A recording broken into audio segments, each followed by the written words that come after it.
Welcome back to BK Nothing But Nets podcast. Some interesting news coming out of the Nets yesterday. Me and Dylan are going to get into it. Whitehead, Timme, no longer Brooklyn Nets. I don't really know what to make of that. It's an interesting turn of events that I couldn't say was on my bingo card as of happened yesterday. But Dylan, how's everything going? What are your thoughts on yesterday's news?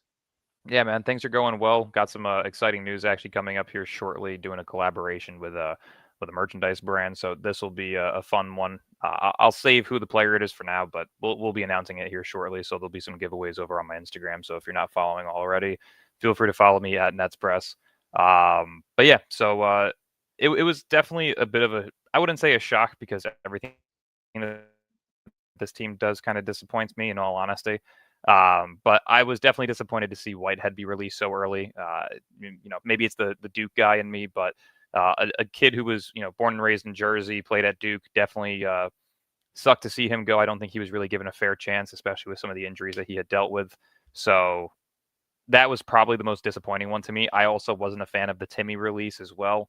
I definitely think that it's more beneficial to have some form of depth at the big man position, especially a guy who can go out there and score with some experience. To me, it should have been Jalen Wilson and Tyrese Martin. I think those two are the most expendable, just based on who we have at specific positions and also who we have that has a similar skill set. I definitely think Derek and Drake Powell, along with Terrence Mann and Zaire, could have been utilized better as the wings rather than Jalen Wilson being in that rotation, which I don't see him being in that rotation regardless. And then with the three rookies that we've drafted, I really don't see an in for Tyrese Martin minutes. So I don't really agree with the two guys that were waived compared to the two guys that are still on the roster. Derek Whitehead would have the most upside. Derek Whitehead has kind of had a Michael Porter type career where he was really touted out of high school, got injured, Mm-hmm. and it's just going to take some time. But we all knew that when they drafted him. Now, I'm not at practice every day. I don't know. We'll get to Timme. I don't really care about. No offense to the Timme family who I met at the Nets Mavs game, but no disrespect to Drew Timme. I don't really care if Drew Timme's on the team or not. It doesn't matter at all. No, that's not a life or death Yeah, changing situation. Like that's I don't. fine. Derek Whitehead was picked 22nd overall. 22nd, and he was projected lottery prior to his Yeah, injury. right. He was a 5-star coming out of high school. He was one right. of, He was I believe, projected top 8 or five at 9. that point. Coming out of high school, he was projected top 5. Yeah. Yeah. Right. So to me, I don't really know what to make of that. Right. Like you knew it was going to be a process. You knew he had the foot injury. You knew all this stuff.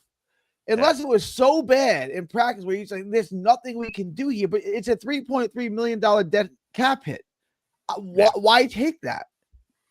And that's the other portion of this that I'm not really understanding is traditionally you don't see players on guaranteed deals get cut with multiple years left on their deal. That's usually the guys that are on non-guaranteed contracts. And to Right. see somebody with a guaranteed contract get waived like that doesn't really add up to me. Like it really doesn't. So like you said, maybe it's because they noticed something where he really wasn't progressing and the injuries are just too much for him. But even then, I think you give him 1 year to just try it out. I mean, the guy barely played in the NBA last year at his own request because he wanted to feel comfortable before playing in the NBA, and then you cut him. I don't really agree with the thought process there, especially coming off of a season where, even though it was minimal, the amount of minutes that he had in the NBA, he was still shooting well over 38% from three, which is above league average. So I don't agree with the move whatsoever. I think it's stupid. The move, it makes no sense, especially like you're keeping Tyrese Martin. Tyrese Yeah. Martin's 26 years old. He's had his chance. It didn't work out for him in the NBA. Okay, you can go play in Europe, right? Like it's not, there's no shame in Yeah, it. It didn't he work could out for him become in the Mike James NBA. 2.0. Well, he's not that good, but I get your point. Yeah, but it didn't work out for him in the NBA. It's all good. No worries. Like Derek Whitehead has real upside. He hasn't gotten an opportunity to prove himself, and he's 21 years old. It just so I had two thoughts on this. And I'll let you kind of address it. Last year, he opted to play in the G League. I didn't like him going down to Long Island by choice. That should be a decision I think the franchise forces you into. You should want to play at the NBA level against the best players on earth. Then this summer, he did not want to. He, from what I understand, and don't quote me on this, I can't swear on this, but he turned down the opportunity to play in the summer league. He declined. He didn't want to play in the NBA. He didn't want to play in the summer league. They just have enough of him. Is it an attitude thing? That this just isn't going to work. You don't want to be here. From my understanding, they held him out of summer league, and it was mutually agreed upon because they didn't want him to get re-injured in that time frame. Okay. Which for that makes sense, but again, it's like, well, no, it doesn't because you're going to cut him. What do you care if he gets injured? You're cutting. That's him. why I'm saying in that instance it makes sense, but in the sense that you're cutting him, it doesn't make sense. At that point, you should have just been like, well, you're going to play, and we'll see and reevaluate then. But if you're going to purposely sit him out for the summer league because you don't want him to get hurt, just knowingly coming to the conclusion that you're going to cut him later on, that didn't make sense to me. I think that was stupid. Did it have? I mean, he didn't play much in China, right? A handful of minutes. No. I mean, yeah. Was this a decision that you feel was made beforehand, or was it reflective 100%. Of him? I mean, this kind of came out of nowhere for us as fans, so you'd have to think that this is something that they've been at least knowledgeable of for at least a couple of weeks. It doesn't really add up as to why you would do this out of nowhere. Like if you looked at the performances and the upside of a player during preseason and was like, oh yeah, I'm picking Tyrese Martin over him, I think you're an idiot. I don't think Tyrese Martin is an NBA player on 28 different teams. That's not a knock on his game. That's just he doesn't have the upside that Dariq Whitehead has. And like even with the injuries, he's still only 21. You still have 2 or 3 years where you can try and progress him into something and see if he gets healthier. The Nuggets didn't, give up on Michael Porter Jr. for his first season and a half, 2 years when he was dealing with those injuries, and he became their primary third option on a contending team. So to me, I think that was a really bonehead decision of them to make so early. I think he should have at least tested out this year, in a 10 to 15 minute per game type of role and see how he progresses before making any decisions. I agree, and I wanted to see Whitehead get regular minutes. I guess the writing was on the wall when they drafted all those guards, and we're talking about like Dariq Whitehead. My brain is shot. The 22nd overall pick, from North Carolina. Drake Powell, thank you. My God, my brain doesn't work anymore. Drake Powell and Dariq Whitehead cover a lot of the same ground, right? They fill a lot of the same space. Yes. When they took Drake Powell, we kind of said, well, what does that do? Yeah, that kind of gave us the idea that this was Dariq's last year to really prove that he belongs on the roster, which I agreed with. Give him the year and see what he does. But to not even give him the year to me doesn't make sense whatsoever. It makes no sense at all, especially when you're already paying him guaranteed. Yeah. It makes no sense. My question is, bringing in some of these veterans, Terrence Mann and stuff, like, I don't know, maybe you could trade Terrence Mann, Hightower, having to roster those guys, not having traded them. Now Whitehead's gone. You know what I'm saying? To me, like, this is why I didn't like these trades. Like, they're taking up a roster spot and like, look, I like Terrence Mann. I think Terrence Mann has some offensive game. He's not going to be here a long time. They got him to trade him for a second rounder. Like, that's why they got him. He's either gone at not this upcoming trade deadline, but the next year, or he's utilized in a package as a salary filler later down the line. So it's like he's not considerably useful to this team currently. But can he be later on with the cap space that he's holding, and if he's able to raise his value up a bit, maybe. But I don't think that it's worth losing a guy of upside like, Dariq Whitehead. Like, we're going to have to start questioning whether or not Kobe Buffkin even gets a roster spot. Like, right? That's a genuine question. They're barely playing. I had that in my notes. I was going to get to that later. Does Kobe Buffkin get cut? I mean, which I would still think is stupid as shit to do, because, again, this is a young player who has upside, who wasn't drafted into the right situation over in Atlanta, playing behind DeJounte Murray and Trae Young. Like, give these guys a chance. You have to see what you have in some of these guys. You made moves for these guys. You don't just let them sit there and rot. There's no point of that. It doesn't help you. It doesn't benefit you. If that was the case, again, it goes back to, you could have traded away those picks to move up. You didn't have to waste them on guys who are going to fill the roster spot and then draft 5 players afterwards. So it all comes down to some of these decision-making ends on Marks' end. They never look good when they initially happened. I don't know if Mark is listening, if Mark's in the chat, if Mark, if within the sound of my voice, jump on. I know you want to defend your boy Marks. I I was gonna get say it. Leaf's in here. I think he wants to jump on if you want to send a link. Oh, sure. Yeah. Yeah. Hang on. I'm going to put it in the chat. Leaf, if you want to jump on, jump on. This was one of the stranger moves. I really wanted to see. He never got a chance. Was it so bad? Like the Jets had a guy named Christian Hackenberg, a quarterback out of Penn State. They picked in the second round. He never saw the field, and they cut him 2 years later. Right? Was it this bad in practice? Like, what was it this bad in Long Island? Was he horrible in Long Island? I mean, I watched a few Long Island games, not many, at least here. Was it so bad where it's not even worth giving him a shot? Like, is it like it's not? I can't see it being that bad. I really can't. I mean, I could be a little biased because of the background that I have as a Duke fan and being from Jersey, but I truly don't think it could have been that bad. I don't think they would have held on to him for this long if it was that bad. I tend to. He shot the ball well at Duke in limited games and very small sample size. He shot the ball well here. I don't like. I don't. I just don't understand what they wanted. The only thing I can guess is, but you're saying it was mutually agreed upon to hold him out of the summer league.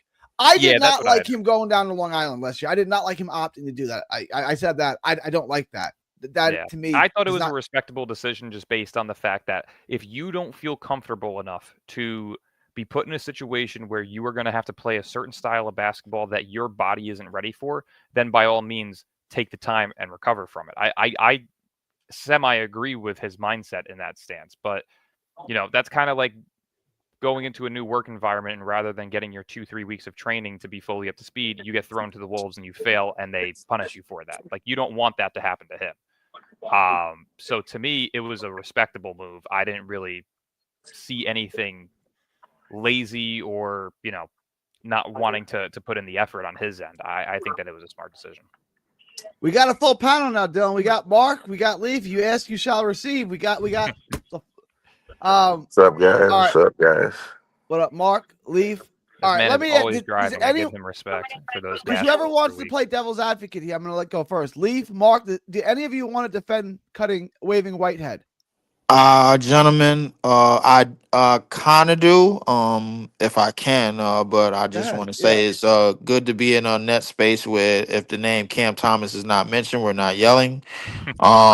It's good to hear a voice that sounds like a voice of reason, which is in Dylan. 45 to 50% of the time. I will say the Derek Whitehead I guess cutting basically speaks to the spot being probably won by either Drake Powell or Tyrese Martin, in my personal opinion, because Tyrese Martin is still on the team, and I seen him play minutes the other night, and I thought him and Derek Whitehead had sort of the same spot to earn on the team in terms of spot up shooter. Tyrese Martin did have some games where he shot well, where he was shooting the ball pretty okay. I mean, Derek Whitehead has proven even with the injuries he could get his shot off against elite NBA defenses to some degree. He did shoot well, as you were stating earlier, Gary. But I think the move was probably the writing on the wall after Drake Powell was drafted. I gotta say, man, Drake Powell and Danny Wolf. Those are two guys that skill sets are translating to the league pretty quickly. Which I kind of knew because I'm not stupid. And I told people this before they even played the game. And the only person that's left to really prove my point is Yegor, but I think Yegor's spot is as a playmaker and a screen navigator, as a ball handler, is probably going to be snatched up by Danny Wolf. But to your Derek Whitehead point, yeah, I think the writing was on the wall. I've told Dylan again about these Dookies. Once they get one injury, outside of the top 10, they're pretty much screwed. And that was pretty much it. So I mean, how about Kyrie Irving? He got injured. Was he all right in the NBA? Yeah, outside of he Spencer was a Baker. he was a number one pick. I said outside of the top 10. Yeah. Okay. Oh, I saw it. I got you. I Yeah, got so you. Duke a lot of Duke players outside of the top 10 they don't really get the benefit of the doubt of the Jason Tatum, of the Zion Williamson, of the Kyrie Irving, just to name a few guys that had got injured and continued to play and get minutes and continue to have spots in the league. Grant Hill after 2000 was considerably injured, and he managed to carve out a career late, and he was basically the beginning of what I know about Dookies in the NBA. I mean, as soon as they get injured, it's basically the writing on the wall. Unless they top 10 picks, they either going to get the doubt or the benefit. So, and in Dariq Whitehead's case, he got the doubt. You know what I'm saying? So, I mean, uh, much luck to him, man. I mean, I think he's a pretty good basketball player. I hope he carves out a pretty good basketball career. I just don't know if it's going to be in the NBA.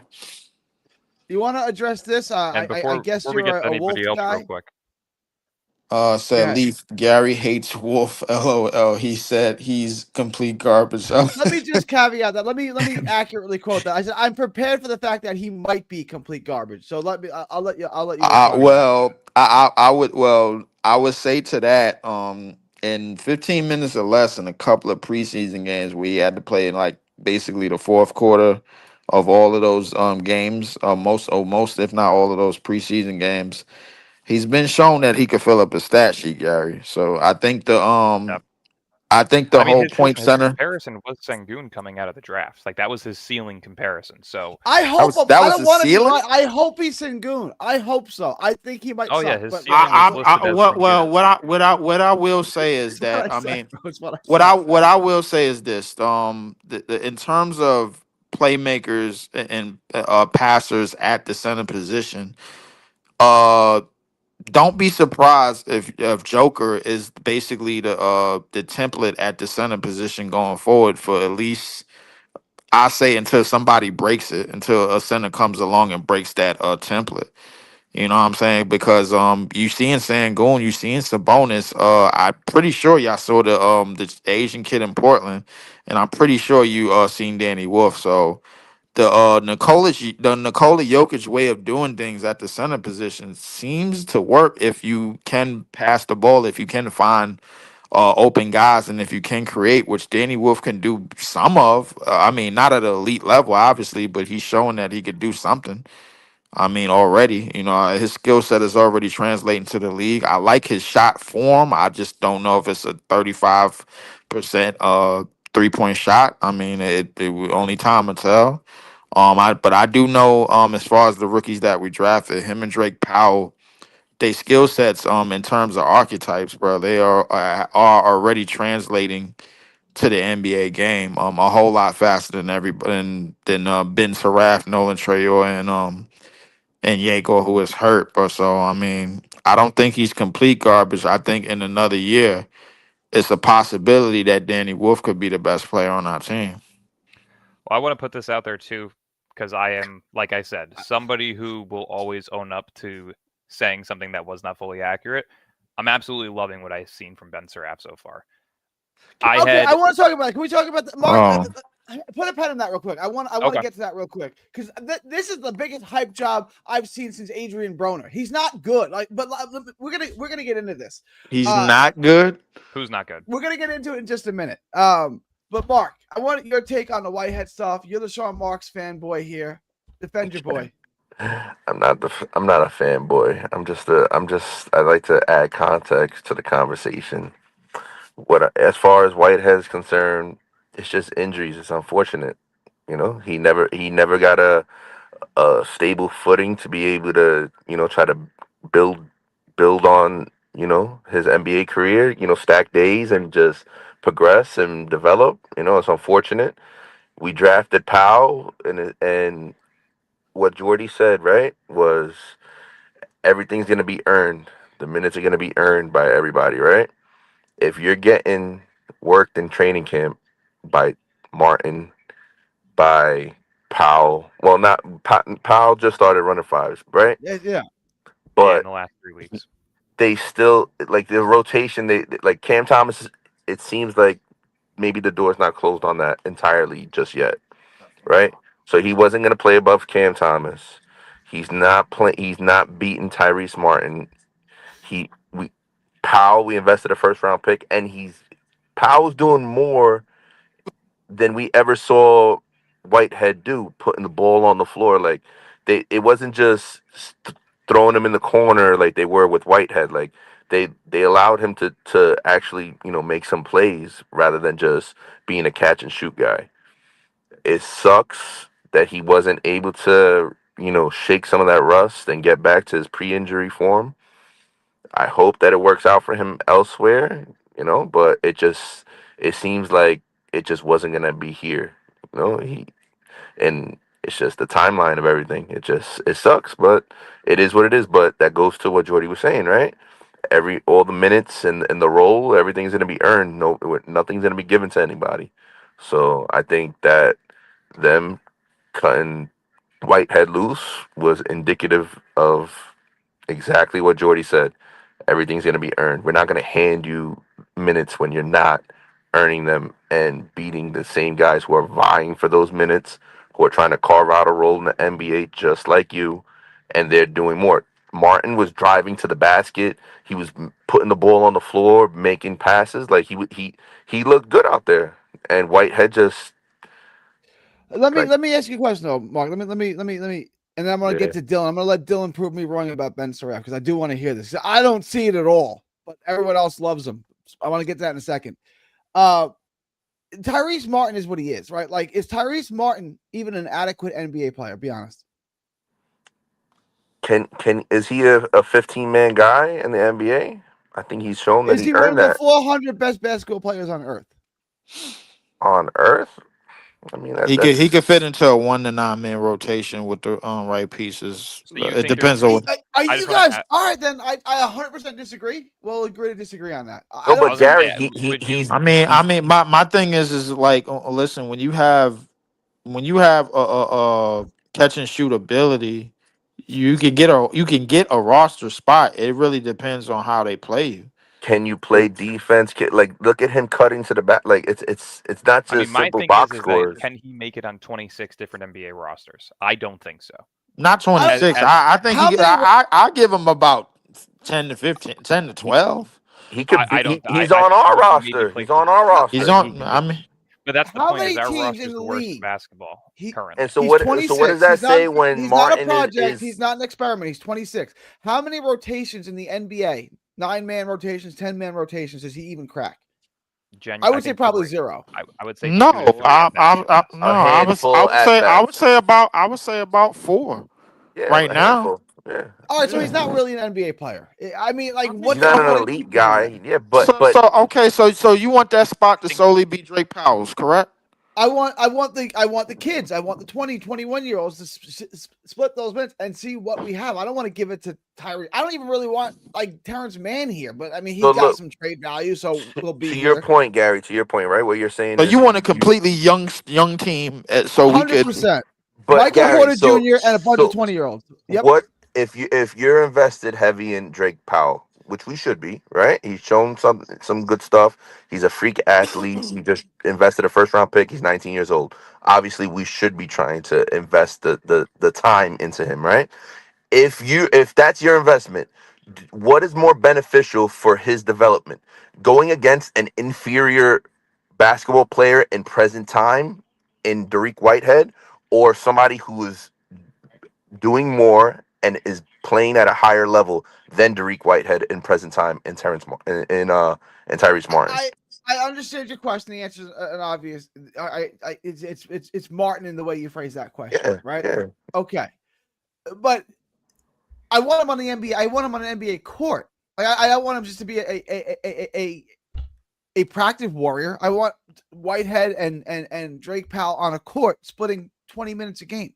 No, in an ideal world, it works out great for Dariq Whitehead. He was able to shake his rust, and he's putting the ball on the floor, and he's showing that burst and athleticism back again. But it wasn't happening. It wasn't happening. And maybe more time was needed, but it just it wasn't working You here. knew when you I got, I drafted him got, with the injuries, it was I going to gotta, be a minute. It wasn't going to be instant I got, hold gratification. on, hold on. Go ahead, Lee. I got a whole suggestion. So basically, you want a whole young roster, just whole young roster to not only just show what they can do on the court, but basically we got to worry about what they doing when they not playing basketball in a city like ours.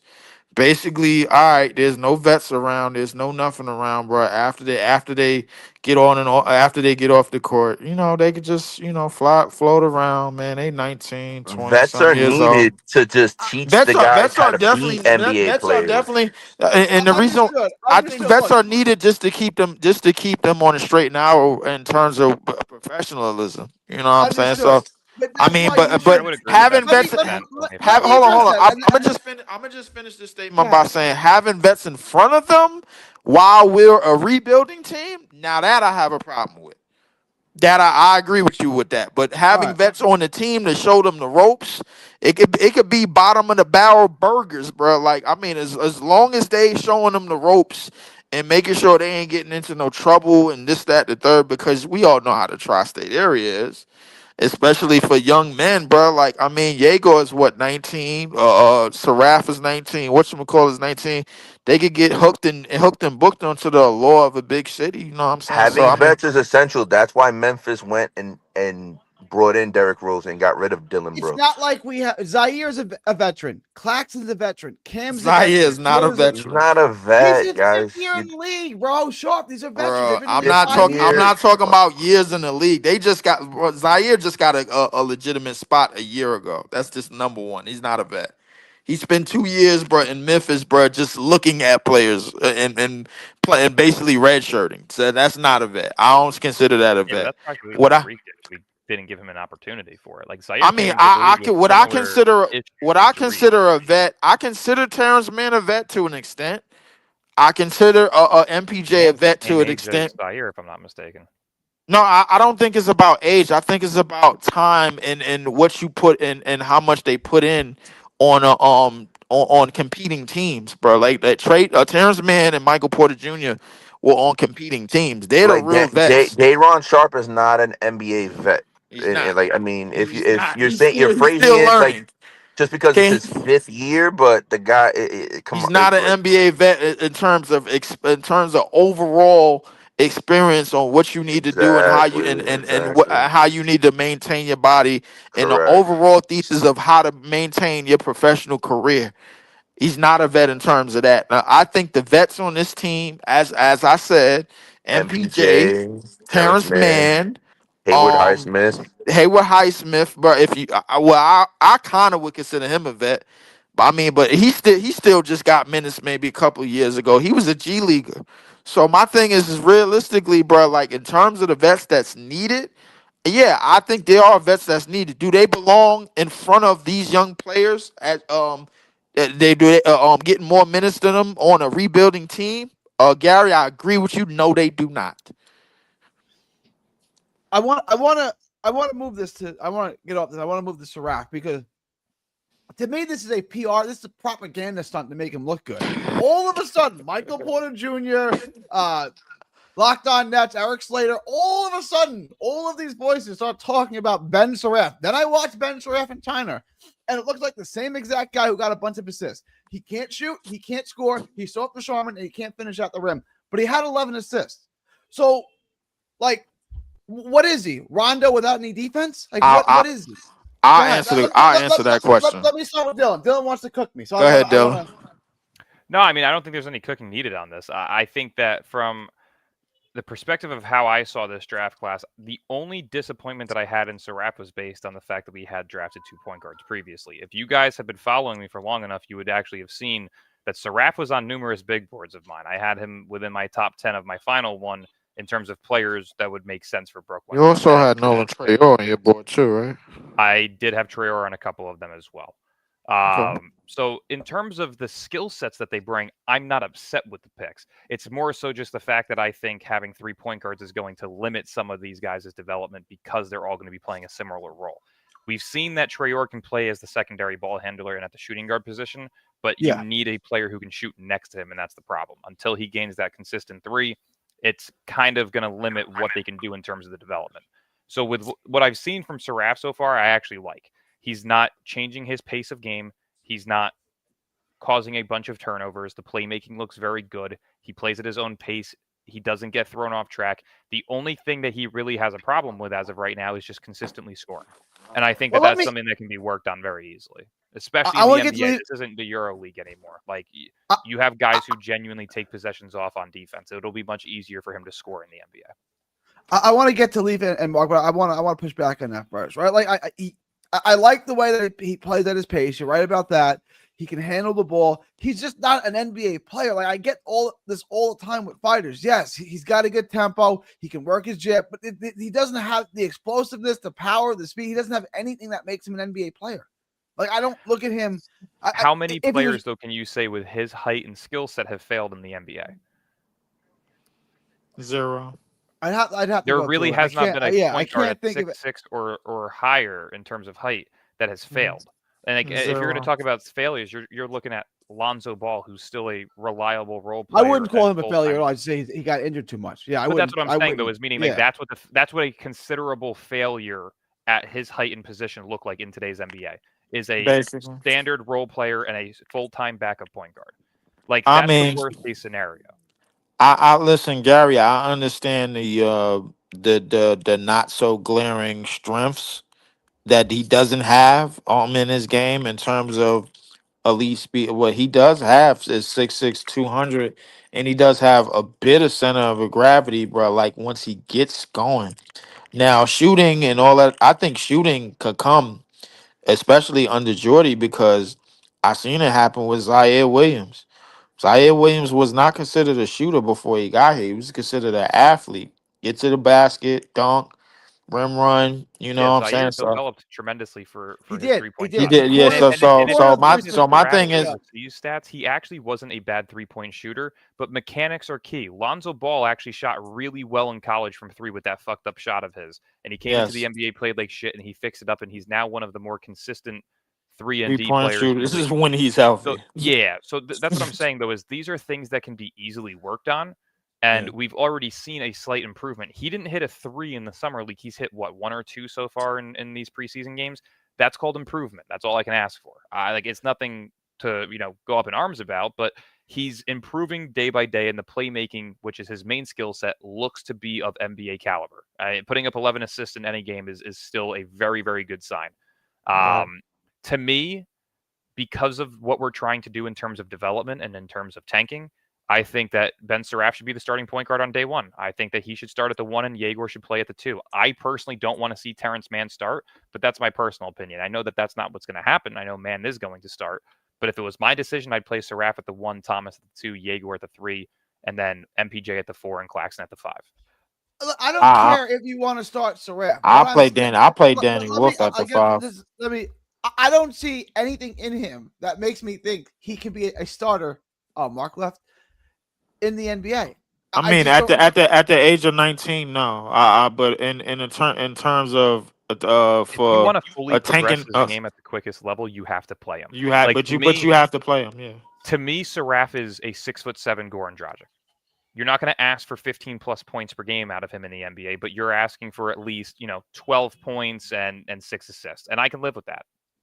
As a backup point guard, I wouldn't go Goran Dragic in the Phoenix game. He did. I wouldn't go Goran Dragic. I would probably lean on what I was saying in terms of Lonzo, but just minus the defense. I mean, I think in terms of just basic offensive basketball fundamentals, he knows it.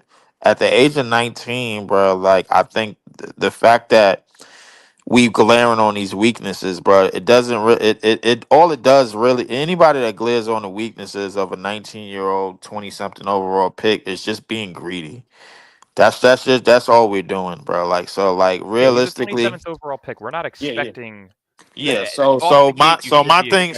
Yeah. Like, if you're glaring over the weaknesses of a pick in the 20s in a year that we're supposed to still be tanking, even though we got 5 first-round picks, and we clearly didn't get none of the ones that is knocking on the door of some type of all-star, some type of rebuilding piece in terms of our eyes, bro. Like, then we're doing nothing but just being greedy, and we're being like typical tri-state fans, bro. We want it right now. We like, yo, this ain't good enough. No, you got to get to this. Is too milk toast for me. It's probably gonna be milk toast when you see that Danny Wolf is gonna evolve into one of the best players on this team. It probably is gonna Wolf be has milk upside. toast. These are guys that are genuine potential type players, and that's what again this draft was based on is the upsides of the players. If Yes. Saraf develops a 3-point shot that can be of 35% or better, if Wolf can obtain the physicality level to play the big man position, if Jaeger can space the floor with the level of vision that he has, if Troyer can develop a 3-point shot with the first quick step that he has, like these are all things that if they all turn out well, these are NBA players. These are guys who But let me ask you a question. role players. Can you name a guy, a big, who came into the league soft as Sharman, who then became physical? It doesn't happen. Joker. Either you're Giannis. Joker. Okay, Joker was Giannis physical came when into he the came into the league league. tiny as Joker shit. was not physical when he came. No, he wasn't. Giannis got bigger, but I'm just saying he Even wasn't Kevin soft. He Durant. was just small. Joker was not physical when he came into the league in 2016. He was. He was No, a primary that's why they perimeter had player, That's actually. why they Yeah. had Nurkic. That's why they had Nurkic. They got rid of Nurkic the next year. They got rid of Nurkic on the ASAP. Yeah, Yeah. but the thing is, Joker was still soft, bro, considered soft until about the late 2010s when he started when he maintained that center position and he showed that he could lift Denver to something. That's when he got rid of the soft tag. So when he came in 2016, just note that was that was Tim Duncan's last year. If I'm not mistaken, bro, Tim Duncan put up 20 and 15 on him. And that was his last year as a 39-year-old. Yeah, So like Timmy said But about Tim Joker. Duncan put 20 and 15 on a lot of people. Yeah, in Timmy said his about final Joker, year, he said, I played against him when he wasn't him and I wasn't me, but I did all right. I did okay. Exactly. So my thing is the whole. So like you could add that to Joker. Do anybody remember Joker in his rookie year? Do you really remember him? Do you really remember? A little bit. He was just not really. Yeah. You did not really. Listen, let me explain something to y'all. He was in limited minutes. He was in terms of the stat sheet. He was showing exactly what Danny Wolf is showing right now. It's facts. Anybody don't believe me, you can just go to it. I missed some of the Saraf stuff where you and Dylan were going back and forth there, but I just don't see anything. Like, to me, I see a 6'6" point guard, cool, who can pass, but I don't see any NBA athleticism, skills, shot. I just see like if he's running so you don't think he's skilled? His passing ability doesn't. You don't as consider a scorer. No, as a passer he is. Yeah, but sometimes you don't have to always be a scorer. Is what I'm saying. Like you want to be a threat. Then you can't have the ball in your hands. It's in 2025. If you can't score, you can't have the ball in your hands. You have to be able to score. It's not like but there's no more Scott Brooks in the league. Like there's no more Greg Anthony in the league. Physically, he was getting into the paint. But he can't finish. He showed he did finish a little bit, and he did show that mid range, showing the willingness to shoot. The effectiveness of that shot, that's a whole different conversation. It doesn't look pretty, and it's off most of the time. But the playmaking and to be able to set the table and get the guy listen, if you're a scorer or you're a shooter, you want to play with the guy that gets you the ball in the right spots in your your shooting pocket and that's guys like that. So I'm not saying he has no value. What I'm saying, and Dylan's right. Like, what do we? He was the 27th pick in the draft. Or whatever. Exactly. It's not like Ben Simmons. He was the number 1 pick, and we were like, all right, we want more. So where he was picked also should also reflect and temper your Right. expectations as If to you're pick 27 and you The have a career, a expectation for 10-year year career as one a on a backup player point guard, that's selected a in fine that pick. range. You're right. who's You're right 19 about years that. old, 26th pick. Like, come, like let's be real about what we've seen. It's not Magic Johnson, but we didn't draft him to be Magic Johnson. So like, we gotta Understood. just It's fair. Like perhaps my expectations are just too high on the 27th pick in the draft. Like that's fair. But I look at Trey and I go, okay, that guy's raw. he's very very very skinny. If you see, He's got So here's the he's a thing, though. blur, man. Both of them have clear signs of certain areas they need development on. Like Traore needs yeah, to be able at to space the 19, floor and he needs to everybody be able to does. gain some weight, right? Like Seraph needs to space the floor, but also needs to get better defensively. Like they cancel each other out actually very well outside of the 3-point scoring. That is something that both of them need some form of improvement on, or at least one of them does. Even if they can get to areas like 33 to 35% from three, we're not asking for these guys to be league efficient, league leaders in efficiency. Like they don't need to be 38 plus. We need one of these guys to get to like 36 to 38 and the other to get to like 33 to 35. And realistically, both of them have a skill set in this league that is very valuable, which is playmaking. One does it with pace, one does it with speed. And that's, again, they cancel each other out in that sense. So they both look solid. There's both deficiencies to each of those games, but overall, they look great. Like I don't hate what I'm seeing from anybody so far, which is surprising because we all remember my reaction on draft night. I was pissed off with a lot of these picks because I had players that I was so high on that I felt were going to be very good in this league, specifically guys like Brashear Fleming or Asa Newell with that 22nd pick. Like there was guys at certain positions I felt we should have taken. I still would probably take Liam McNeely at 27 over Seraph just based on fit.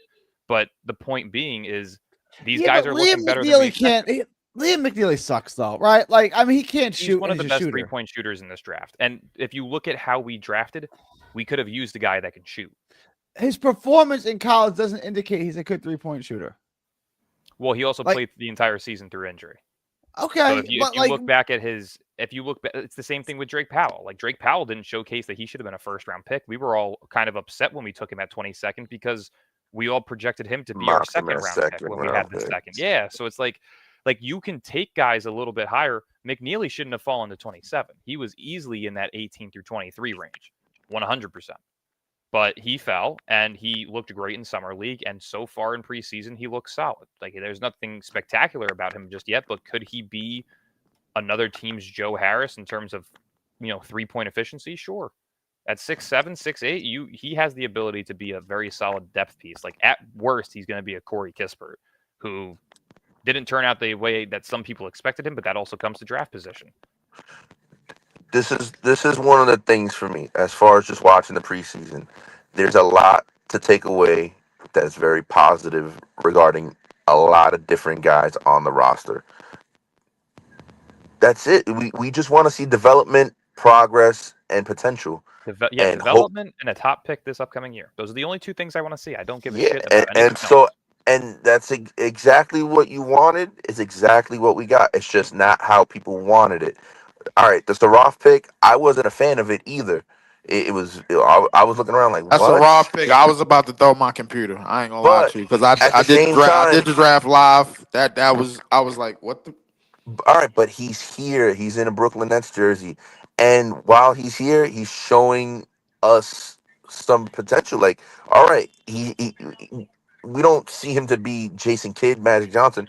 All right, but he's showing that he's a capable NBA player. He belongs, right? Can we at least, at the very least, say he belongs in the NBA? I could say he's developing, bro. Like he has stuff to So work that's on. But he's gonna get on. He's gonna get on the court. If he's gonna get on the court, it's gonna be based on the fact that we're trying to do something, that involves him not only developing but developing to a future youthful team that we're gonna have in the future. So if you see all 5 of these rookies at some point, then you know what the plan is, and then the 1/3 of our fan base, which is the tanker side, should be very, very impressed at what we're doing when we start putting all 5 of these rookies out there on the court, and we start doing and we just turn off the TV and we start doing stupid shit just to go get a high pick and knowing that the NBA ain't gonna give us a damn thing. One of the So, best takeaways that I got from everything is that, like, Cam Thomas still looks like he looks like he's locked in. He looked like he worked on his body. He's a little bit leaner. Same thing with Sharp. You hope that he could catch on. Zaire, he's shooting the three with confidence and accuracy. That's great. Who else? Saraf is showing some playmaking abilities that maybe we all wrote him off as maybe he's gonna be in the G League. Trayor, he's got to hit the weight room, but he has lightning quick speed. He's got to tighten up his handles and learn how to be able to play his game at his speed and be able to, translate to the NBA. Who But I'm saying else? he's a 19th pick. Look, Clowney, look, he even in added Troy, muscle all to. he is a guy that can blow past you. He can play off the ball and shoot a little bit. He's Who- gonna have a career as a six man. Troy is like that guy is something to behold. Like I'm not saying he's gonna be an all star or anything like that, but he's got a role carved out in the NBA just based on how fast he is. And He I can get agree. to I the agree hole. that and if you trust the development of the coaching, and then you want to hear what's the best takeaway from but his everything? speed alone is not gonna get him that spot, bro. Right now, if Saraf only You has have to four. earn it. Yeah, If Saraf Saraf is has four spots, bro, in on current teams right now, then he probably maybe has 7 or 8. It's a whole Okay, it's a whole but bunch of speed in the league, bro. Like this, he's that's not a new not like thing. that. Not like there's not a whole bunch of guys as fast as I him. I mean, know but this. but the thing is, if you just have speed, bro, like it's a lot of dudes that have we've speed and power. seen guys before that just This rely is on. not the late 2000s with Tony Parker was just getting in the paint and then knifing in there and scoring 20 something a game. This is not that. You know what I'm saying? So the reality is that we have to understand if you have one elite thing about your one elite ability about your game that got you in the NBA, you have to add something else to that. No, I agree. But what I'm saying is, if I'm looking at Saraf and I'm looking at Trey, and you can only have one, to me, it's not even a question. I can build something around Trey. I have a base, his speed, that's unique. Saraf, I just look at him like, okay, like if he's running the point on a college team, that's spectacular. All And right, the but NBA, Gary, I look. don't see an NBA. I don't see like it's still an athletic competition. You still have to be an athlete. I All don't right, see that in Gary. Saraf. If you wake up tomorrow and you're now Jordy Fernandez, right? Who are you Yeah. starting on Friday against the Raptors? Who's your starting Well, point guard and why? Well, to me, it for the preseason game, Or you give me a even if full healthy roster of what we have. Are you saying well, is no, no. everyone healthy? Is this If Yegor's not ready, whatever the case, okay? who are you starting on Friday? I'm starting Kobe, Buffkin, and Trey as my Why two are guards. you starting Well, Buffkin? I gotta play Cam because he's got upside. He can. So I just Saraf don't doesn't have see an it. upside. He's got an ups like he's got a He's skill six set. six, 200 pounds at 19 years old, bro. Like I mean, like I That's fair. said, That's I'm fair. I'm gonna go back to what I said. If you looking for something more from a 20 something overall pick that has that at 6'6", 200 pounds already has a good enough, a decent enough basketball IQ on a professional basketball level. Just maybe not at the way that you want it at the NBA, bro. Like you're being greedy. That's Maybe all you're you doing. might be right. You might be right. That's fair. But he's shown that he's more NBA ready right now. I hear what you're saying. Trayor has more upside, and I don't disagree with you. But just on October, what is it, 14, 2025, Yeah. Saraf is ahead of him right now in terms of where they are at the NBA level right now. Just physically, and I hear what you're saying. You're like, Let me address that. And I'll let you guys both respond to it. Right. So what I do, I scout fighters and I match fighters. Right. If I have a fighter right now at the same age, at 19 years old, and fighter A is more fundamentally sound, he's better coached, right? Like he's got a better amateur pedigree. He may be able to beat fighter B, but fighter B has Manny Pacquiao speed and Bam Rodriguez footwork. Who's gonna project higher? B. Even though right now A might beat B. But B. who I can wins take the to the fight highest right level. I now? Is can't. you know? But I don't care about. I don't want to win right now. I want a guy who's going to be good for years to come. Like I'm not trying to win No, but round that one. I'm trying to. I'm if you're trying to. Jordy Fernandez, what do you what In the is your NBA, goal? in the NBA, the projection is unknown because I guarantee you, when Obi Toppin went to the Indiana Pacers, you swore he was going to be garbage. I guarantee you, bro, when certain players went in certain systems, you swore they was going to be garbage. I guarantee you, when Alex Caruso left the Lakers, I swore somebody swore that he was going to be garbage. And I I swore. still think he's garbage. But we'll put a bookmark in that. But continue. I mean, somehow put a bookmark on somebody that made an entreat and made an impact on a championship team. Somehow he's garbage. All right, fair Go enough. figure. Fair enough. You know what, Leaf? You're making good points there, right? He did. He was a contributing player on a championship team. You're right. I can't say he's garbage. I think he's overrated. Is that fair? I can't say he's garbage. I think he's overrated. Overrated as what? Like as a defender? As a defender, for sure. Yeah. As a defender in Chicago, bro, in limited minutes, bro, like his opposing field goal percentage was under 40%. In limited minutes in Chicago, what with whatchamacallit hurt with Lonzo Ball hurt when him and Lonzo Ball was They were the healthy, second seed in him the they East. was the second seed in the East and they had a top 5 defense. Hmm. So I mean, so if you want to call him overrated as a defender, bro, like I would suggest that you do a lot of math and a lot of reading and a lot of studying on the It's not film. just about the stats because it's just the pass You say it's deflection. not just about the stats, and then you give me the stats. So is it No, about the stats or not? I'm No, talking no, no. about the wins I that said he it's not just translated. about the stats. That's what he said. He's not just about It's the not stats. just about The the stats. stats, It's just the the impact that he stats makes. give you He the makes out. the guys going against him work harder. That's Exactly. I don't. I see him getting cooked all the time. I've always said I don't understand why he's considered a premier defensive player. I don't. I'm not saying he's a bad defensive player. I'm not saying he's Cam Thomas or Jalen I mean, you Brunson. probably But you seen him when I he was don't How going think this many? guy against has James a Harden, How Kyrie many? Irving, Kevin Durant. Okay, You know, you see him getting cooked all the time. Just to put this all on the your time on mind. a regular basis. Just to put this on your mind, Wimby would finish second in D-point voting in his rookie year. How many times did players drop 40 on him? Sangoon, Joker, Claxton. come on. Like it's a pretty significant list. So if you want to, so if we gonna do that, if oh he ain't even back. I would say if you're gonna do that, you gotta have the same energy for a lot of players that's supposed to be elite defenders or whatever, or elite players that whatever have you. And when they show up against player A or player Z or player Y or player W, bro, like then that production that they had against all the other players just don't exist, bro. Like, are they garbage all or something? No. There's a lot of good takeaways to take from what we've seen in the preseason. The summer league pretty much only showed you that the guys were really raw. The team was just thrown together, and with better NBA talent around them, better shooting, better size, just overall better floor spacing, everything. The draft picks now look better. One of the best takeaways I could say from the whole thing is that just even with as great as not great, but as good as the draft picks have looked, our most highly rated and our top pick hasn't played yet. So that's what's gives a little bit more hope. Like if these guys are doing good and showing good potential and their trajectory shows upwards, then I could only hope and imagine what Jaeger will look like once he's back and he's healthy and he's actually playing. That's what I say. What up, Gary? Oh, what up, peoples? How are you, my dude? Yo, imagine being a Nets fan without weed, yo. That would be a disaster.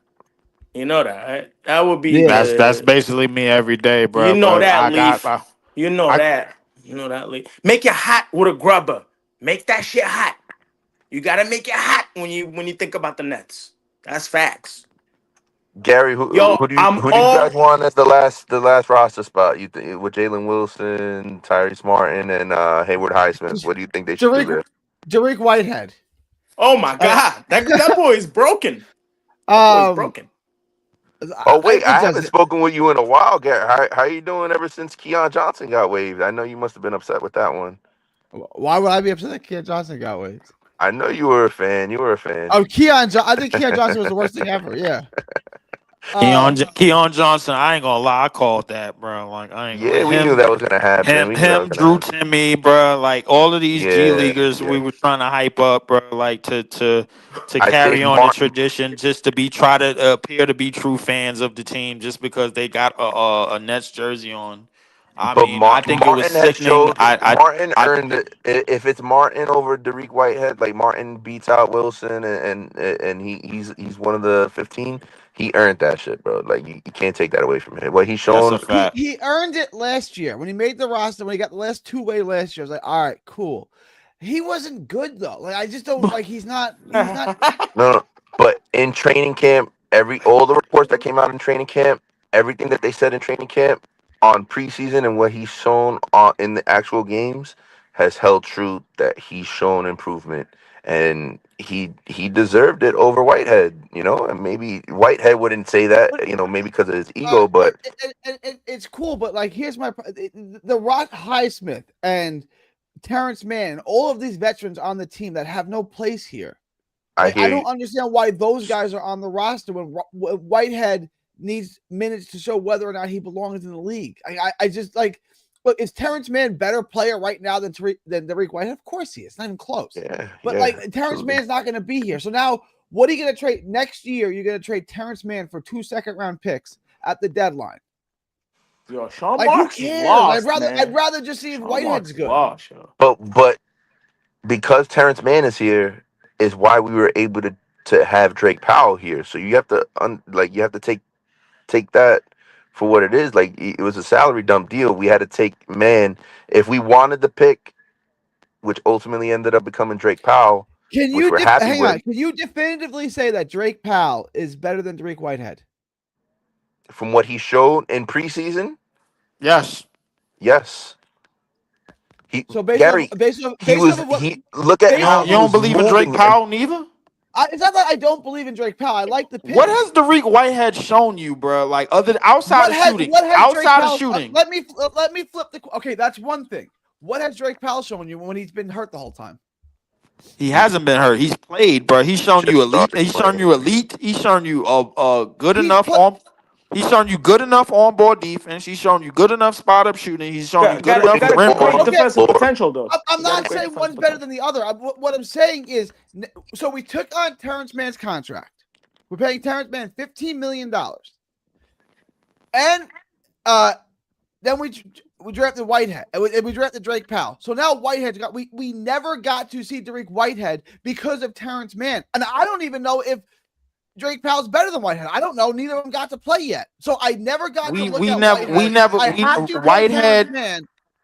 Whitehead got drafted, bro, in the Wemby draft, and he's just now getting healthy to play. We knew that though. When you drafted him, you knew it was a long-term thing. When you drafted no, him, we didn't know. Okay, he had give me second surgery. Like, okay, Gary. I think Drake Powell is better than Whitehead. Gary, give me Gary. Give me a wing. Hopefully, defensive. Did you see his defense? Hold on, wait, Gary, give me a wing that got drafted after Derek Whitehead that you should have picked up. I gotta go look at the draft again. That was do that. Yeah. There was nobody after 22, whatever. I don't think there was nobody really there. And you also have to provide the context. In 2023, who were the wings that we had at the time? We were coming off of the playoff appearance, and the whole idea was, all right, we have this collection of Island of Misfit toys, and we're gonna try to retool, and hopefully Ben could return to health. Bryce Sensenbaugh. I like Bryce Sensenbaugh. Is it we not gonna let me get away with that? I think he played for the Jazz, right? Yeah, he played for the Jazz. He's all right. 28. He's turning around now, but he wasn't rated higher, State, and his high school pedigree was nowhere near where Whitehead's was. That's why we drafted Whitehead. I'm saying I like the Whitehead pick, but when you picked him, you have to understand that this is a process, right? Like, he's not going to be good right away. It was a long-term pick, and then you never even let him really. How many minutes did he play in his NBA career? Like 300? You never gave him a chance. Do you remember what it was with Whitehead? He had the surgery in Duke when he was at Duke. He needed a corrective surgery, which he got done the month of either the month before the draft or the same month. I forget when it was. Breaking up. Out. You're breaking up. What's that? I'm coming. Static. Yeah, you got to come back probably. The only point I'm making about Whitehead is we don't know that Drake Powell is better than Whitehead. Drake Powell from what I've seen, I don't know. I don't know, Gary. From what I've seen already defensively, even when the guy tried to post him up under the rim, did you see it when the guy tried to post him up? You're making an entire basis of that Drake Powell is better than Whitehead off of a preseason game. No. I'm talking about just defensively. He's already alert. Way more alert. You're saying Powell is better than Whitehead based on a preseason game, correct? No, I'm not saying that. I'm just saying my eye test tells me defensively, he got more potential. Defensively, way more potential. Absolutely. Sure, he's a better athlete, so he should. Yes, he should have more potential. Yeah, but Dariq Whitehead was supposed to be one of the great athletes too. What happened? You see what happened to him? I don't know. He never got. I don't know what happened. He never got. I'm saying, Gary. I think he's broken, Gary. I think he's broken. But you have no sample size to suggest that. I mean, that's just a feeling then. Because I'm saying, just when you seen him, like when he played those limited minutes, did you see him like drive to the bucket? Did you see him? You didn't see him once, right? You didn't see him once drive to the bucket. He's a shooter, right? He's a shooter. No, but I get it. But he drove to the bucket and whatever he played with, right? Cunningham in high school. He barely played. He played a couple of games, a couple of minutes in a couple of games. He barely got to see the court. Like, you're making an entire assessment on the guy of a couple of minutes. But how long he's been healthy? Let's. I don't know. How long he's been like a year, right? I'm not trying to make this the me sip for Dariq Whitehead. I wanted to see Whitehead. Let me drop the link from Marky. I wanted to see Whitehead be on the roster. I wanted to see him get real minutes, and then we can make a decision. Because plus we tanking. Yeah, that makes sense. That makes sense. Yes. That's why I don't mind. I don't want to see. I wouldn't mind. Yeah, I wouldn't mind because I don't know. Even though Terrence Mann, I think kind of a little washed too, Gary. You're gonna see. You know that, right? You're gonna see he's a little washed. Even though he's not even 30. He's not even 30. I just don't see it. How many games do you think the Nets gonna win? How many? Like let me ask you. How many games? Let's be real. About the same as last year. 26. I said 24. So I can think about my official prediction. Like 24. That's probably. Yeah. Do you think that's a good idea? I mean, it's what it is. I mean, I want to play all the rookies as many minutes as possible. Hell yeah. Whatever the result is what the result is. I'm saying, you think we should just go like, I don't know, fucking like 2-22 first 24 games or some shit, Gary. We got to do that, man. I don't know how we got to do that. I don't know how you just do that. I don't. Fucking crazy. We can't risk it, Gary. You know that, right? This top 5 pick. Year we got to get the worst top 5 pick. We got to secure what makes no fucking around with the number 6 worst pick, that's next closest to us. It's like a 1 or 2 games difference. Don't fuck around. What makes you think we're gonna have the worst record in basketball? No, I'm just saying. No, I'm talking about top 5. You don't have to have the worst pick, but secure the top 5 picks so that you can't go lower than 5, right? Is that right? Let me speak, and I'll let you respond. The only way that you can guarantee a top 5 pick is to have the worst record in the NBA. What makes you think we're going to have the worst record in the NBA?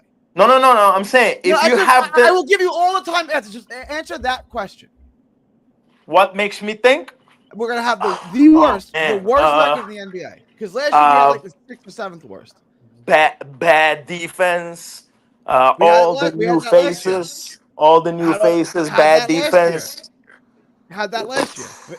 26 You should not be impressed with 26, though. 26 wins. I mean, I'm just asking you, what makes you think we're going to have the worst record in basketball? Because in order to get a top 5 pick guarantee, because we're not gonna have a crazy fucking Dennis Schroeder on steroids and shit. We got Michael Porter Jr. Yeah, but Dennis Schroeder was on some steroid shit. I don't see that from Michael Porter Jr. You know what I mean? I don't see that. You remember he was juiced up. Like Dennis Schroeder, he bugged out. Even if you start with after the Shooter trade, we did not have the worst record in the NBA. From that point on, and from after we traded Schroeder, we didn't have the worst record in the NBA. So what can we do, Gary? Oh my God, There's nothing that you can do. You just have to hope. You just have to hope the NBA gives you a top 5 pick. There's nothing you can do about it, right? I mean, this is out of your control. Hopefully, top 3 pick. I mean, top 5 will be great, but top 3 will be amazing. Top 3 fucking will be amazing. Hopefully, it's 1. But what I'm saying is, like, would you say if I said, "How are you going to pay your bills this month?" and I said, "I'm going to win the lottery," would you say that's a good plan? That's stupid. That's never going to win. And trying to tank to get the number 1 pick is like trying to bang for virginity. It's not going to work. They don't give the number 1 pick. Of course, to bad teams. They give the motherfuckers. The Mavs got the fucking. That's what I'm saying. Like, they don't give they won 40 games. They won 40 games, man. Good teams. This is how I rationalize as far as where we're going to end up, as far as the lottery is concerned, right? Who was ahead of us in the lottery last year? You have Philly, right? Philly, fucking Philly. San Antonio. So now Joel Embiid Dallas. They're saying he should be a go for game 1. They added VJ Edgecombe. They're not going to be. It's not top 6 protected, so it's either at its best. The percentages say they have a 52% chance of keeping their pick. Otherwise, it's OKC's pick. So they're not going to risk not getting in the top 4. Wasn't that past draft? They exchanged with the Thunder? Not this year. It was supposed to be last year. It was protected. That's why they tanked to keep their pick and maximize the odds, the percentages to keep their pick. So you expect Philly to be ahead of us. That's a safe assumption, right? Of course. Now you also have New Orleans. Zion Williamson, they were very careful with him. Now he's back. He looks like he's in good health. They drafted Derek Queen. They drafted Jeremy. Mark, I hear you. I don't know about the Pelicans. Get to your point, though. Like, what's your point? I don't want to go through every team in the NBA. What's your point? No, so what I'm saying is you expect those teams some of those teams that were below us in the lottery odds to now be ahead of they were ahead of us. You expect them to be behind us next year. Yeah, but so what? Like, show me your hand here. What is like? Show me your hand. I'm just saying, like, for the you and I are on the same page. Tanking is a stupid idea. You put all your chips in, and you punt on development, and you want to prioritize losing, which creates a terrible atmosphere. It's a disservice. I think it's counterproductive. I think 100%. But you do secure a top 5 pick. But you have to have the worst record in the NBA, and the Nets aren't going to have the worst record in the NBA. I don't think they're going to have the worst record, but I anticipate us to not be no more than the 4th. Okay, maybe then we'll draft 7 again or 6 or something like that. In a worst case scenario, I thought the top 5 guaranteed. They can't go lower than 5. That's not how it goes. If you have the worst record, what we're saying is we don't envision us having the worst record. So we're gonna have a top 5 worst record. That's what I'm trying to say, Gary. Top 5. Make sure that we have top 5. No. But that doesn't do it. The 5th worst record in the NBA only guarantees you the number 10 pick. Oh wait, I'm thinking. So I know. So what is people? I'm not trying to be rude. We explained it to you 5 times. I can't. No, I'm not trying to be rude. I know. I'm not. I understand that. I'm thinking that if you top 5 worst, you can't go lower than 5. Fuck. I know. I don't know how to explain to you that that's not stupid correct. If you have the worst record, the pick is no worse than 5. If you have the second worst record, it's no worse than 6. And 3 so is on 7. and so forth. 4 is 8. That's how it pretty much goes. Oh, that's fucking crazy. Whatever. I guess I don't know. I don't know what to do. I don't know what to do. The NBA wants to put the teams where they want to put them. Like where. This is what I'm saying. You guys are trying to win a rigged system. It doesn't make any sense to me. I agree with you. Me and you are on the same. We both fundamentally agree on the whole tanking, the lottery, the odds, all of that. Other than the fact that you think that it's rigged, and I can't see them league. Like, I don't. It's like people walked on the moon. I don't know how any adult looks at this and says it's not rigged. I don't understand. I really don't.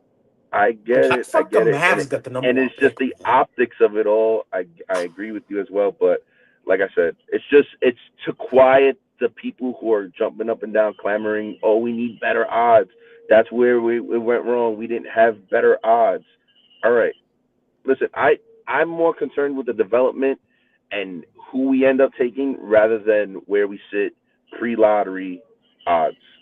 I care more about where the pick ends up being rather than where the odds find us prior to the lottery drawing itself.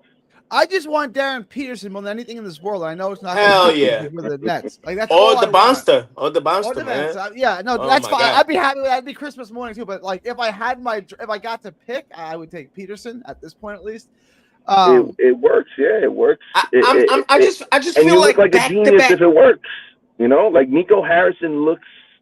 Come on, he looks like he's a genius, right? But it's all based off of luck. Like they went into the season hoping to contend for they had just came off the finals. I hate the Mavs. Yeah. The fact that they were against the Boston Celtics in the NBA Finals in 2024 and found themselves in the lottery and getting the number 1 overall pick 11 months later is crazy to me. But it is what it is. It's a flawed system, and it is what it is. You know, but it is what it is. At the end of the day, like I said, as far as like the argument about the vets being here, Terrence Mann, I think Terrence Mann is a solid vet. I don't think he's going to win us a ton of games, and I don't think he's going to. What's he going to? How many minutes do you think he's really going to play? Maybe 20 minutes a game. Like they're not going to have him running out there 35 minutes a game, giving us, So it's just as far as like the complaining about the vet stuff, And PJ, I could see getting the 30 minutes. I think the system is entirely rigged, and I think it should be. I think the NBA is wise to do that. I don't know why they wouldn't rig it. Like, why wouldn't you rig it? But I'm saying, you think Gary, you think back-to-back years we're gonna get unlucky and end up with like 7 or 8 pick? You think that's gonna happen back-to-back years? So let me put this out there. Let me explain my. That would be the most cursed franchise if that happens. It's not a matter of curse. It's a matter of you didn't play the game the way the NBA wants you to play it. They want you to compete and they want you to build a roster. If you do that, they'll reward you with a high pick. The Nets didn't do that. Like, so what you're saying, what right now, the way I view this is what Marks and Cy and everyone is telling the NBA is we're not going to even hit the basement floor in salary. We're not going to sign any of our own players. We're not even going to keep Cam Thomas. We're going to do absolutely nothing to build a winning team. Now, please give me Darren Peterson or AJ DeBenza. Why would they give him to you? If you're a conspiracy theorist. Because we're so desperate. Because we're so desperate, Gary. It's not rigged. Like, it's not nothing to do with conspiracy theory. But they're allowed to rig it. It's their lottery.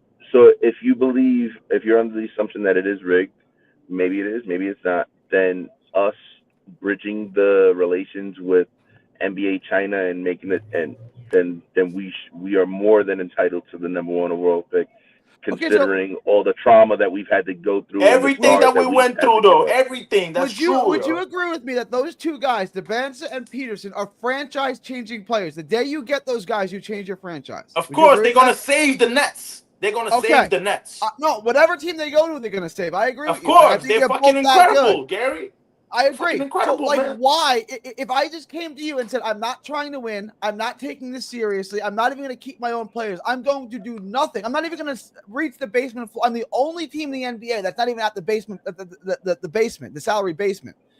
Well, we got the rookies. Now I'm going to give you AJ DeBenza. You're not even trying to win, and I'm going to give you AJ DeBenza or Darren Peterson? Hell no. No, you can draft 7. No, what if we're gonna get a free agent? What if I don't know? What if we get rid of all these draft picks and get like Giannis and put him with Darren Peterson? Then do that. Then once we do that, then we can have this conversation. Because right now, I'm telling you, right now, you and Washington are never going to get a top. The Nets and Washington are never getting one of those top guys because you're putting them there to put them in hell forever, and that's the way it's going to be viewed.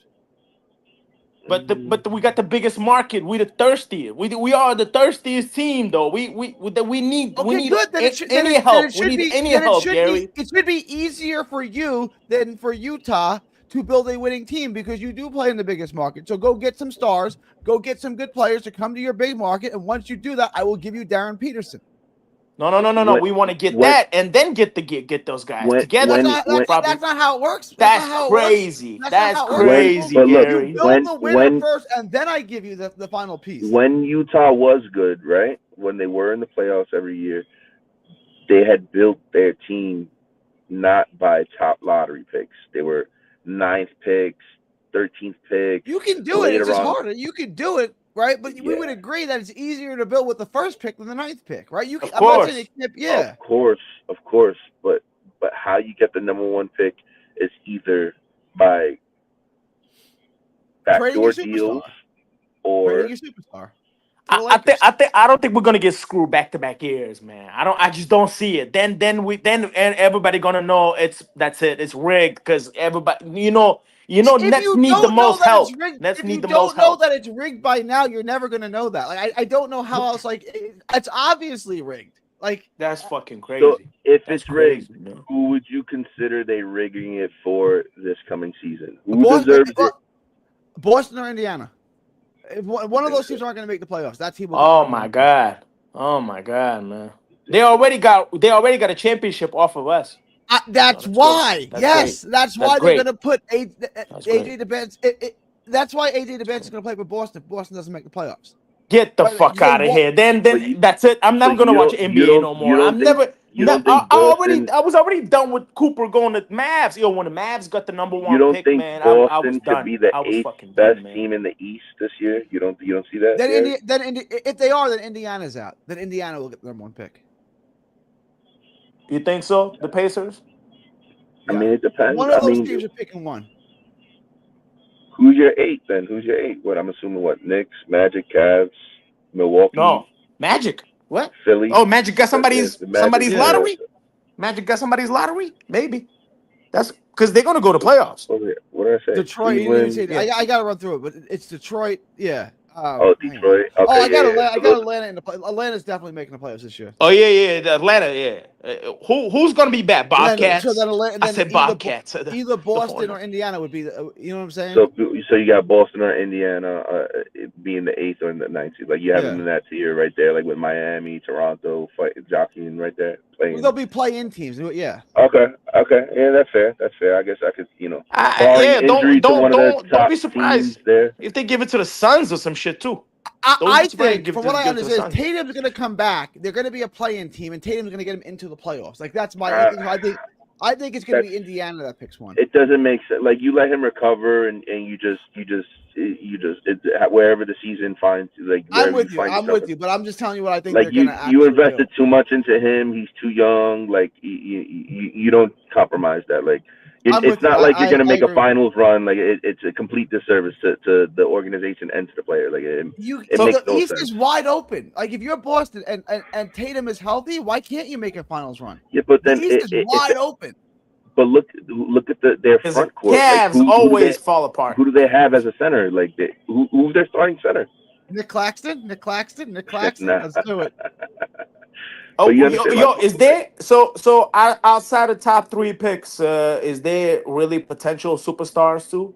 Is there like a Nate Emen? Is he going to be like a superstar? Y'all think? He's Y'all good. think I this? like him. I like him a lot. I mean, is he going to be a super? Maybe he. I think he's going to But be an all-star. there's I mean, no what do you such mean by thing as a superstar? sure. There's no such thing as a sure thing with these guys, though. You know what I mean? But Like the top three pick, that's for sure. Like That's Zion for Williamson sure. was a Top sure three thing. He guys. doesn't play, right? The only sure thing from OJ Mayo was a LeBron. sure thing. OJ Mayo was a sure thing. What happened with OJ Mayo? He You was know, nice like though. Remember, he was nice though. I mean, but he wasn't a well, superstar. He was a good player. he I agree. wasn't He's a Yeah. good. superstar, and he Wasn't a was superstar. highly touted as a superstar. You know, But who else? Greg I think Oden, Michael those Beasley. A top lot of three these guys guys, didn't translate. they way Derek better, man. Williams, I still find myself thinking, what? How didn't Derek Williams become an All Star? I don't Darren get it. Williams, he was. He was an all-star for the No. Nets. He was an Derek all-star three Williams from times. Arizona. Oh, That's what it, Derek Williams. I think it's Darren Williams. I was a big Derek Williams guy, man. Big Derek Williams guy. So like I said, we just gotta just keep blinking our eyes when they keep opening these fucking envelopes, Gary, on the lottery night this past year was a disaster when they Now opened that number eight pick, man. but When they I opened the number mean, eight pick, that at was the end of crazy. the day, Yeah. who you end up with matters more than where you are in terms of the lottery. Like what player you end up with matters more. Like it's who you end up taking, not where you end up taking. Like not that where you, like obviously it's easier when you're at one rather than at 7 or 8. Hell yeah. Hell yeah, It's yo, just Mark, we need the top three pick, man. We need that. You know, and Nets know. Nets, the office knows. We They just need love. that top There's 3 nobody guys. that's starving for it more than us, and I feel like there's nobody more deserving of it more than I us at this point. know, man. We deserve it, man. Everything won with the so-called big 3 and everything else that happened. You know what I'm saying? No championship in 50 years. Everything, everything, Gary. We deserve it with just one championship. One day, one of those guys like the Bonstow Peterson could bring you championship, man. With another guy, you know that. With another, you put another guy next to him, he I'm will with bring you. you championship. I think. We all agree on how good they are, right?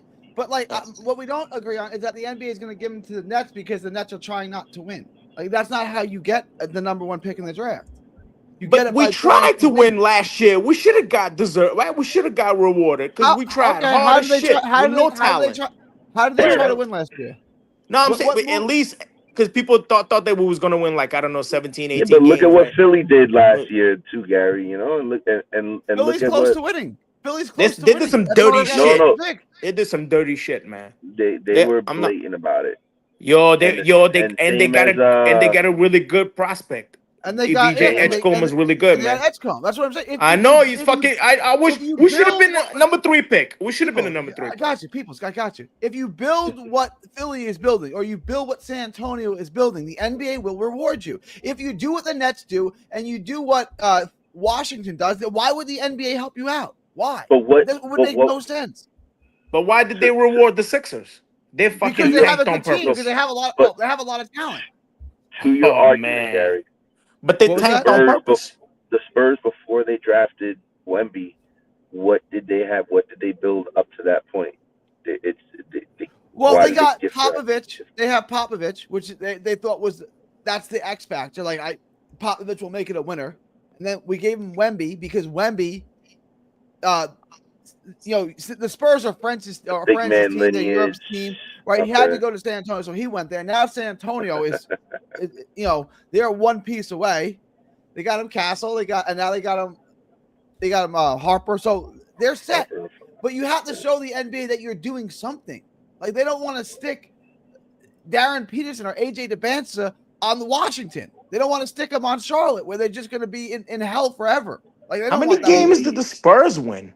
That's crazy. How many games did they win? And they got the number 2 pick? Like was it 30, number 2 pick? 32 or 30, maybe 32, something like that. Yeah, fucking, I guess we gotta win about 32 games then. 32 games to get the number 2 pick then. I think Let's do that, Gary. I don't know which way though. It's so scary. I'm scared for compared to where our team left off last year.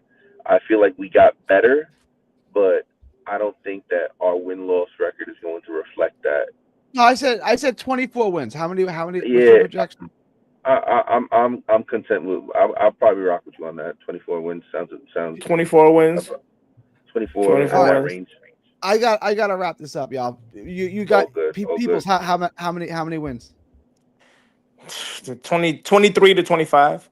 So we're all the same. Yeah. That's about right. Till next time, Gary. Good talking to you. All right. See y'all later. All right, guys. Later.